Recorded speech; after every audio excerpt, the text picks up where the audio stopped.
বড়দিনের সকাল থেকেই খ্রিস্টান ধর্মাবলম্বীরা আসতে থাকেন চার্চে।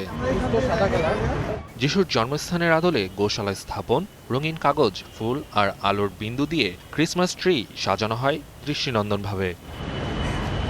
উঠে আসে দেশের খ্রিস্টান ও অন্য সম্প্রদায়ের মধ্যে বিরাজমান সৌহার্দ্য ও সম্প্রীতিকে আরও সুদৃঢ় করার আশাবাদ। মানুষের মধ্যে যে পাপময় অবস্থা তা থেকে যেন মানুষ মন পরিবর্তন করে শান্তির পথে, ভালোবাসার পথে, মিলনের পথে যেন চলতে পারে। চার্চে আগতদের চকলেট ও উপহার দিয়ে স্বাগত জানান সফেদ দাড়ি গোফের সান্তাক্লজরা। এই সাজাতে অনেকে আমাদের দেখে আনন্দও পাচ্ছে। সকাল থেকে আমরা বাচ্চাদের চকলেট বিতরণ করা হয়েছে উপহার হিসেবে। সব ধর্মের মানুষ পারস্পরিক ভালোবাসা ও সম্প্রীতির বন্ধনে আবদ্ধ থাকবে এবং দেশে বিদ্যমান সম্প্রীতির ঐতিহ্য সুদৃঢ় হবে, এমনই প্রার্থনা করেছেন খ্রিস্টান ধর্মাবলম্বীরা।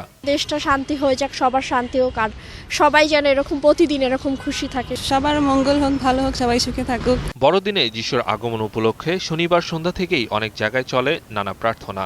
যিশু ক্রুশবিদ্ধ অবস্থায়ও মানুষকে ক্ষমা করে মুক্তির পথে আহ্বান জানিয়েছেন বলে জানান ফাদাররা।